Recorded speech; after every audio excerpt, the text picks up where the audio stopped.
세 번째 강의네요. 자, 세 번째는 4대 교린 외교 정책에 대해서 말씀을 드리겠습니다. 이 조선이 세워지고 나서 4대 교린 외교 정책을 실시함으로써 국가의 기본적인 외교 틀이 되는데요. 이것이 조선 중기 때 일으킨 파작, 외교에 따른 파작, 이것이 이제 조선을 운명을 바꾸었던 그런 조선 백성들의 어마어마한 고생을 시켰던 그런 원리로 또 작용을 하게 됩니다. 여러분, 저 지정학적 위치라는 말씀 들어보셨죠? 우리 한반도는요, 고구려 발해 시대까지는 대륙국가였었는데 그 이후에 그 소위 말하는 한반도를 가지고 있는 반도국가가 되지 않았습니까? 그러면 대륙 세력이 해양으로 진출할 때 꼭 밟고 지나가야 하는 게, 또 해양 세력이 대륙으로 진출할 때 꼭 뜀틀의 발판같이, 체육 시간에 왜 뜀틀 넘을 때 이렇게 쿵 하고 발판 부르지 않습니까? 그 발판같이 밟고 넘어간다고요. 그러면 대륙 세력이 해양으로 이렇게 내려갈 때 한번 밟힌 게 뭐냐? 몽골 군대가 일본을 공격할 때, 여몽연합군이 일본 쳐들어갈 때 우리가 배 다 만들고 우리가 불량미 다 돼가지고 일본 원정하는데 몽골군을 안내했잖아요. 그것도 태풍 불어서 다 실패했지만 대표적인 게 대륙 세력이 해양 세력으로 진출하는 사례였고요. 그 다음에 임진왜란 때는 도요토미 히데요시라는 친구가 횟가닥 해가지고 명나라를 정벌 하겠대요. 대륙으로 진출하겠대요. 일본은 최초의 통일국가는 도요토미 히데요시의 전국시대 통일이 최초의 통일국가거든요. 근데 일본은 정주학에서 보면요, 고향으로 돌아가려고 하는 게 아니라 고향에서 자꾸 탈출하려고 해요. 왜?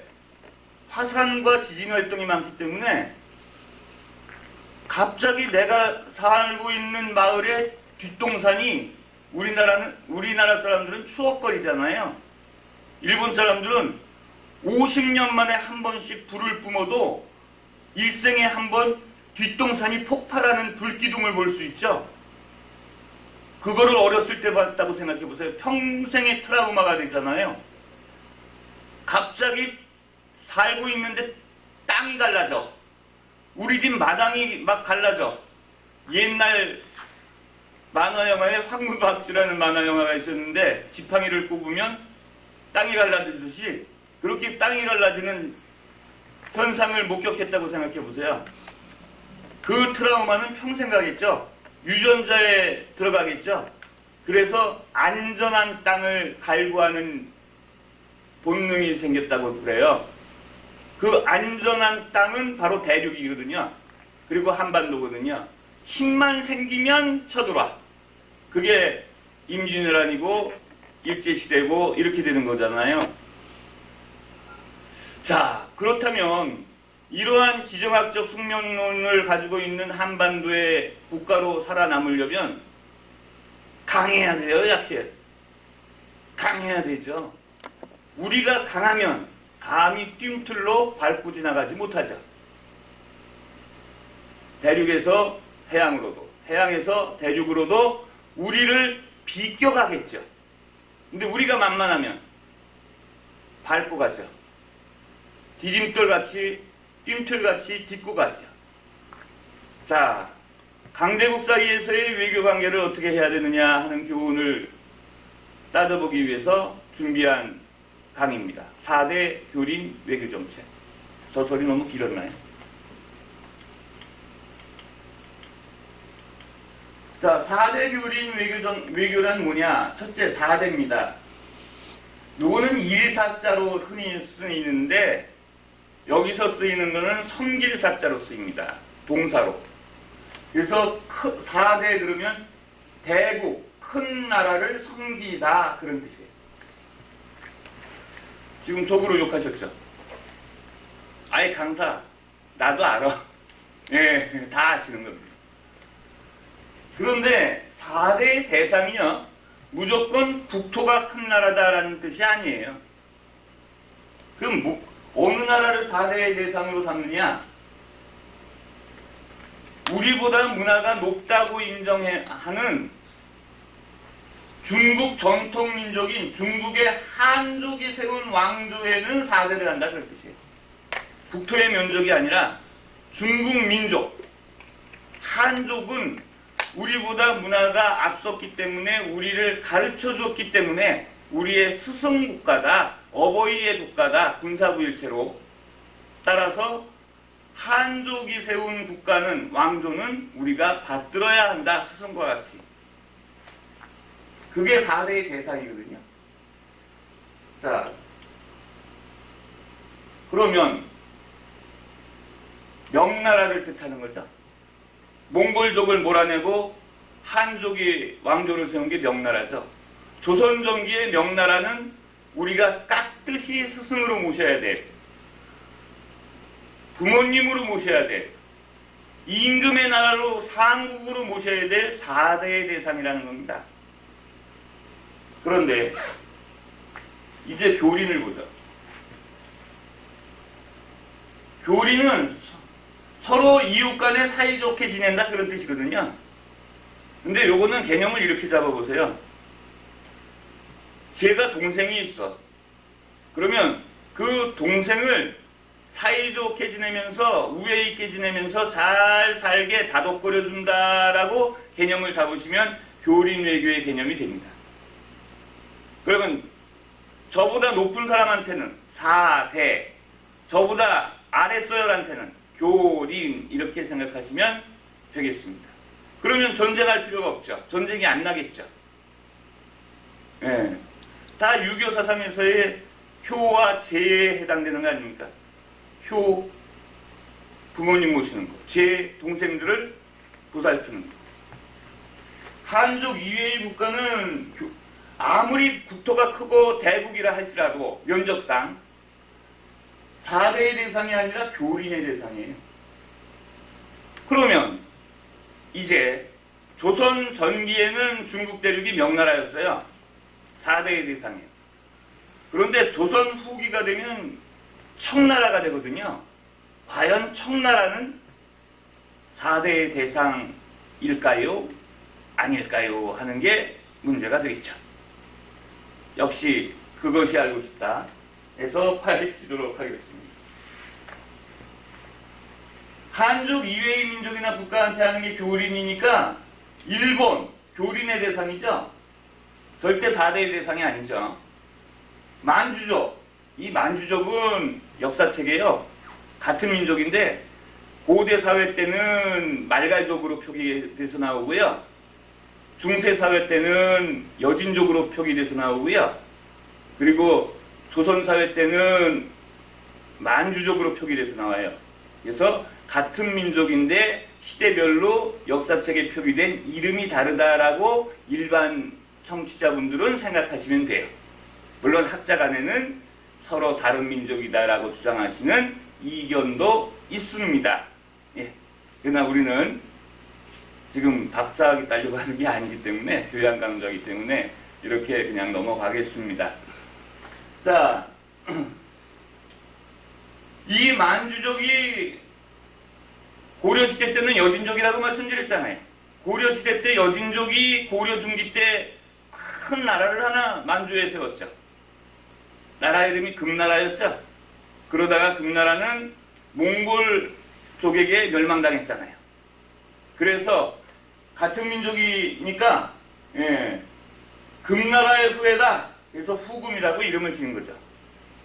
그러면 후금이라는 왕조는 만주에 있었던 만주족의 왕조죠. 그러면 당연히 4대의 대상입니까? 교린의 대상입니까?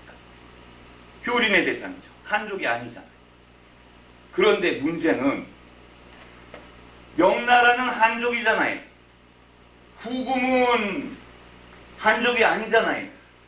요 두 나라가 전쟁을 하면 조선은 어떻게 해야 돼요? 어느 쪽 편을 들어야 돼요? 자, 동생이 아버지한테 대등골이죠? 집안으로 따진다면. 동생은 후금이고, 아버지는, 그러니까 조선한테 아버지는 명나라예요. 동생이 아버지한테 대들었어. 전쟁을 걸었어. 그러면 저는 어떻게 해야 돼요? 못 말리면. 동생 편을 들어서 아버지, 그럼 폐륜하죠. 아버지 편을 들어서 동생을 작살, 그거는 이제 유교에서 권장하는 거죠. 근데 문제는 이 폐륜나 동생이 힘이 헤라클레스야. 무지 강해. 이럴 때는 어떻게 해야 되느냐는 거예요. 그리고 인간 개인의 도리하고요, 국가 간의 도리하고는 좀 또 달라요, 이게. 자, 그럴 때 4대의 대상과 교린의 대상을 일단 분석을 해봤습니다. 광해군은요, 광해군의 아버지가 선조죠. 선조 때 임진왜란이라는 7년 전쟁이 일어나서 조선이 건국되는 게 1392년인데 임진왜란이 터지는 1592년까지 딱 200년, 아주 정확하게 200년 동안 국가 대 국가의 전쟁, 대규모의 전쟁이 없었어요. 평화 상태였다.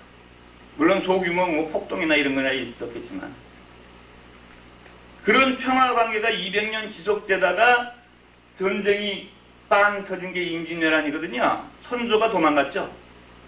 선조의 둘째 아들, 그것도 적통이 아니라 후궁소생의 둘째 아들 광해군이 실질적으로 임진왜란 7년을 지휘해서 전쟁을 수습한 사람이거든요. 그 공로로 왕이 됐어요. 적자가 없어서.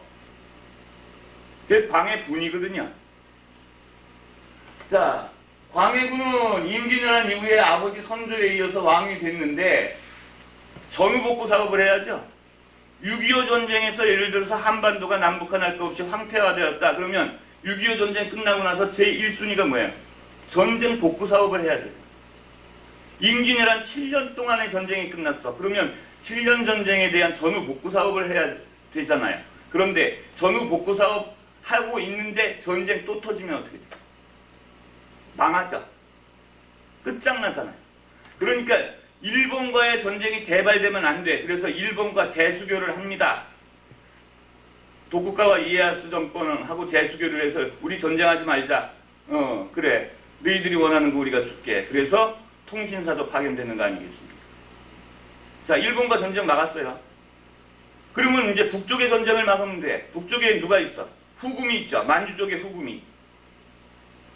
얘네들하고 전쟁을 막으려면 얘네들이 원하는 거를 충족시켜주면 되죠.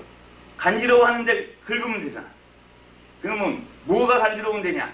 후금은 조선을 노리는 게 아니라요, 중국 대륙에 있는 명나라를 정복하고 싶은 거예요. 그런데 명나라 정복전쟁으로 사력을 다해서 싸울 때 조선이 명나라 편을 들어버리면 안 된다는 거예요. 후금은. 그것만 안 하면 된다는 거예요. 안 해도 되잖아요. 그래서 광해군이 안 할게 그랬어요. 광해군이 우리는 안 할게. 명나라 편 안 들을게. 진짜 전투가 벌어졌어. 명나라에서 임진왜란 때 너희들 도와줬으니까 의리가 있지. 상국을 도와라. 안 도울 수 없죠. 광해군이 군대를 보내긴 했어요. 근데 뭐라고 밀명을 내렸느냐, 사령관한테.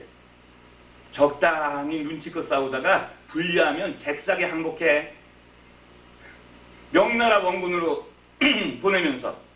그래가지고 명나라 군대하고 후금의 군대하고 치열하게 싸웠는데 후금의 군대가 강한 거예요.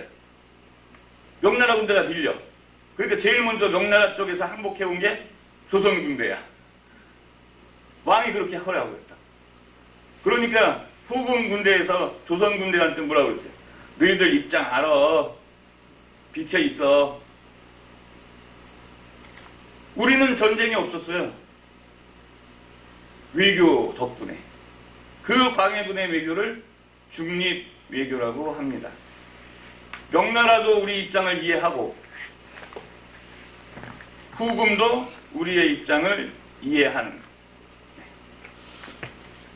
자, 그래서 명과 후금을 대등하게, 동등하게, 그래서 평화를 유지하는 중립외교, 광해군의 외교 정책이고, 광해군을 도와줬던 그 당시의 분당은 북인 정권이었습니다. 실리적이라고 볼 수가 있죠. 그런데 그거를 명분으로 해서 구테타 세력이 일어났어요. 어찌 그럴 수가 있느냐 이거예요. 어찌 그럴 수가 있느냐. 명나라는 상국이고 스승의 나라고 부모의 나라고 임진왜란 우리를 도와준 나라인데 그러면 조선은 인간이 아니다. 두 번째,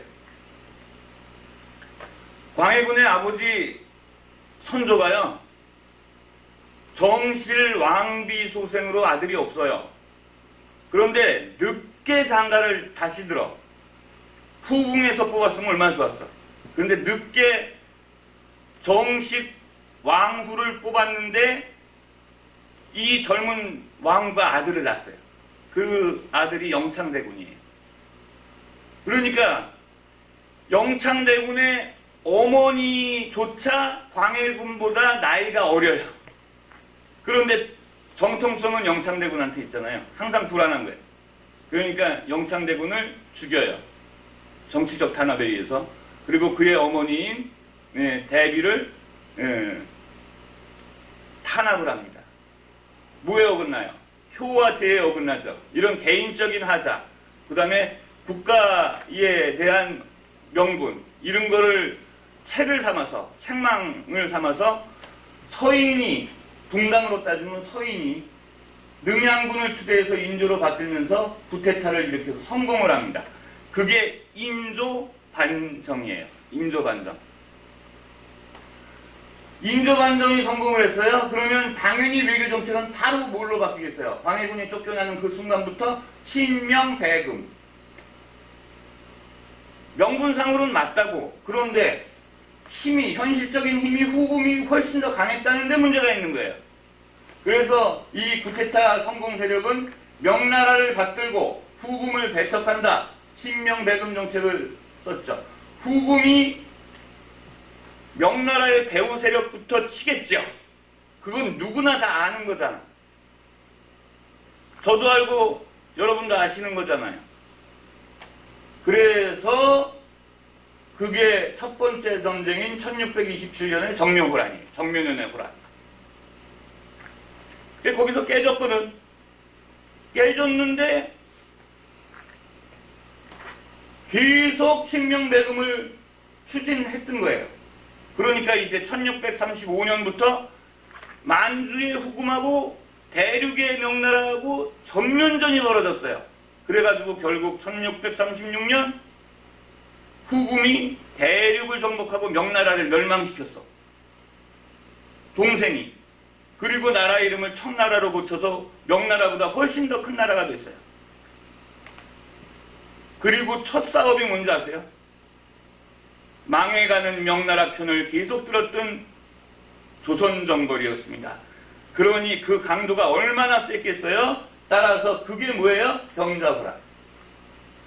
병자호란 때 끌려간 인지를, 조선인 인지는 병자호란 때 우리 조선의 인구가 700만이었거든요. 700만 중에서 끌려간, 청나라에 끌려간 포로 숫자만 70만으로 잡고 있어요. 평균. 10분의 1이 끌려갔어. 700만 인구 중에 70만이. 위교 하나 잘못해가지고 어떻게 됐어요? 백성들 난리. 예, 녹화하면서 흥분하기는 또 오랜만입니다. 여러분, 역사는 교훈을 줍니다. 어떻게 해야 될까요? 네, 미국과 중국이 피 터지게 싸우면 이게 좀 곤란해. 예, 높으신 분들이 잘 서신을 하시리라 생각을 하면서 저 같은 천부의 훈장이 뭐라고 할 말은 없습니다. 자, 생각해 볼 필요는 있겠죠? G1과 G2의 대립에 우리 대한민국은 어떻게 해야 될까요? 라는 화두를 던지면서 오늘 강의 마치겠습니다.